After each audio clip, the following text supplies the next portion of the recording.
दोस्तों, आज के इस वीडियो के अंदर हम एक्सेल के अंदर इंसर्ट ऑप्शन में स्लाइसर क्या है, टाइमलाइन क्या है, उसके बारे में जानने वाले हैं। सीखना चाहते हैं ना? तो चलिए शुरू करते हैं आज का वीडियो। तो यहाँ पे आप देख सकते हैं मेरा स्लाइसर का एक एग्जांपल मैंने दिया है। अगर मुझे इस टेबल में से, इतनी बड़ी टेबल है, इस टेबल में से मुझे देखना है कि बालोतरा के कौन कौन सेल्समैन हैं, उनके नाम दिखाओ। तो ऐसे ढूंढने में तो बहुत ज़्यादा टाइम लग जाएगा। सीधा बालोतरा पे क्लिक करो, ये बालोतरा की डिटेल पूरी आ जाएगी।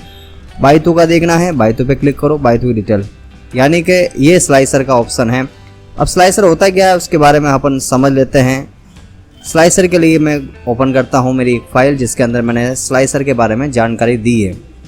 स्लाइसर क्या है? स्लाइसर एक विजुअल टूल है जिसका उपयोग हम एक्सेल में डाटा फिल्टर करने के लिए करते हैं। यह एक आसान और इंटरेक्टिव तरीका है जिसमें हम पाइवट टेबल या डाटा टेबल में एक क्लिक से डाटा को अलग अलग कैटेगरी में फिल्टर कर सकते हैं। स्लाइसर का मतलब बस इतना सा है कि आप फिल्टर करने के लिए काम आता है। कैसे यूज़ करते हैं चलिए समझा देता हूँ।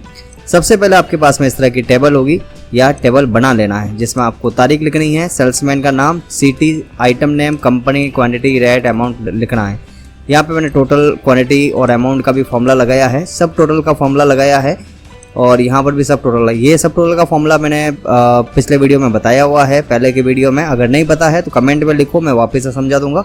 अभी मैं स्लाइसर के बारे में समझा रहा हूँ। सबसे पहले आपको इस तरह की टेबल लेनी है, इसको एक बार टेबल में कन्वर्ट करो। वैसे ये टेबल तो है ही है, लेकिन इसको एक्सेल की टेबल के अंदर कन्वर्ट करने के लिए इंसर्ट में टेबल पे क्लिक करके ओके करेंगे, ये कन्वर्ट हो जाएगी टेबल में। बस आपको फिर इंसर्ट में जाना है और स्लाइसर पे क्लिक करना है। अब इसमें से जो डाटा आपको चाहिए, जिसके हिसाब से चाहिए वो ले लो। जैसे मुझे सेल्समैन चाहिए, सिटी का नाम और मुझे कंपनी का नाम चाहिए, ओके करूँगा तो यहाँ पे ये डिटेल आ जाएगी।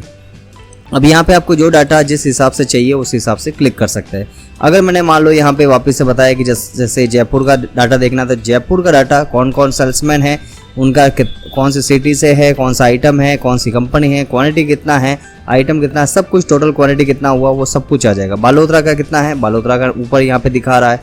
बाड़मेर का कितना, बाड़मेर का हो गया। तो आज के इस वीडियो के अंदर मैंने आपको पहले स्लाइसर के बारे में बताया।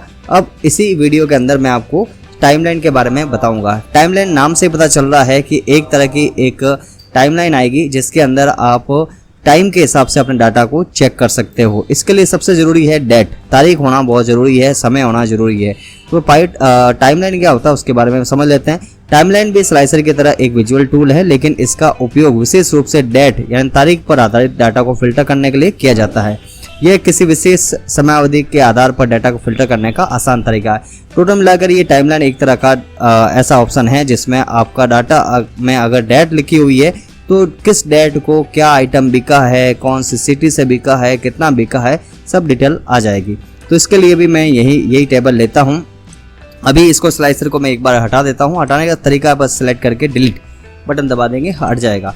अब जो अपना नेक्स्ट ऑप्शन टाइमलाइन है ना, इसके लिए आपको पाई टेबल बनाना कंपलसरी है। तो पाई टेबल लेने के लिए बस टेबल के अंदर कर्सर रखो, पाई टेबल पे क्लिक करो और ओके कर लो। ये आपकी पाई टेबल यहाँ पे बनने के लिए तैयार है। अब इसमें से क्या क्या चाहिए आपको वो चीज़ें ले लीजिए। जैसे मैंने यहाँ पे एक एग्जांपल के लिए क्या क्या चीज़ें ली है। जैसे यहाँ पे मैंने एक तो सिटी का नाम लिया है कि कौन सी सिटी का है, और दूसरा उसका अमाउंट लिया है और आइटम का नाम लिया है। ठीक है, तो ये चीज़ें मैं ले लेता हूँ। जैसे यहाँ पे मैंने एक सिटी ले ली, सिटी ये सब आ गई, किस किस सिटी के अंदर अपना व्यापार चलता है उसका।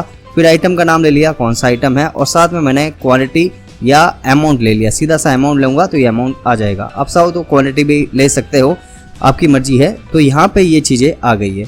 अब ये तो हो गया अपना पाई टेबल। अब मेन ऑप्शन आता है अपना टाइमलाइन। तो टाइमलाइन को समझने के लिए आपके पास में एक डाटा होना चाहिए, पाई टेबल बनी होनी चाहिए, और उसमें से क्या क्या चीज़ मैंने ली वो सिलेक्ट कर लेना है। उसके बाद टाइमलाइन पे क्लिक करूँगा और यहाँ पे देखो केवल एक ही ऑप्शन आ रहा है इंसर्ट टाइमलाइन में, ये डेट, और ओके करेंगे तो ये अपना टाइमलाइन बनकर आ जाएगा। इसको आप अपनी मर्जी से छोटा बड़ा कर लेना। यहाँ पे जाओ वापस से ईयर देखो अपने पास में 3 ईयर है। एक तो 2022 का डाटा, ये भी 2022 का डाटा दिख रहा है, ये 2023 का डाटा और ये 2024 का डाटा। तो यहाँ पे मैं ईयर की जगह महीना कर लेता हूँ। तो मंथ में देखो जनवरी 2024 में कितना हुआ, कितने की सेल हुई, कितना टोटल अमाउंट हुआ ब्यावर और मेवानगर। उसके बाद में यहाँ पे फरवरी में कहाँ से पेमेंट आया है या किस किस की सेल हुई है वो बता रहा है। मार्च में कितना वो ये देख सकते हैं। अगर आप 2023 की बात करें तो 2023 में कोई भी महीने का हिसाब से देख सकते हैं।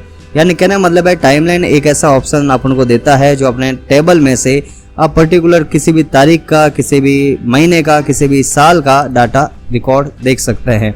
ठीक है, तो ये था ऑप्शन अपना टाइमलाइन का। टाइमलाइन को और डिटेल में समझने के लिए यहाँ पे देखो ऑप्शन भी दिया हुआ है।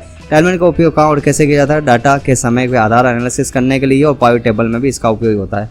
कैसे करते हैं मैंने समझा दिया आपको। एक टेबल बनी होनी चाहिए, उसको पाइवट टेबल में बदल कर फिर आप इसका यूज़ कर सकते हो। स्लाइसर और टाइमलाइन के क्या फ़ायदे हैं? डाटा को जल्दी और आसानी से फिल्टर करने की क्षमता होती है, और बड़ा डाटा सेट होने पर भी आप सही और आवश्यक डाटा आसानी से पा सकते हैं। यानी फिल्टर करने के लिए मेन काम आता है ये चीज़ें। इनका उपयोग बड़ी रिपोर्टिंग, डाटा विश्लेषण और विजुअल डैशबोर्ड बनाने में किया जाता है। डाटा को जल्दी और प्रभावी रूप से फिल्टर करना जरूरी होता है। तो आज के इस वीडियो के अंदर मैंने बताया कि पाइवट टेबल के यूज करके हम टाइमलाइन का यूज़ कैसे करते हैं और स्लाइसर का यूज़ करते हैं। स्लाइसर का यूज हम टेबल बनाकर भी कर सकते हैं और पाइवट टेबल का भी यूज़ करके बना सकते हैं। बस मिलते हैं आगे की वीडियो में, तब तक गुड बाय, जय हिंद, जय भारत।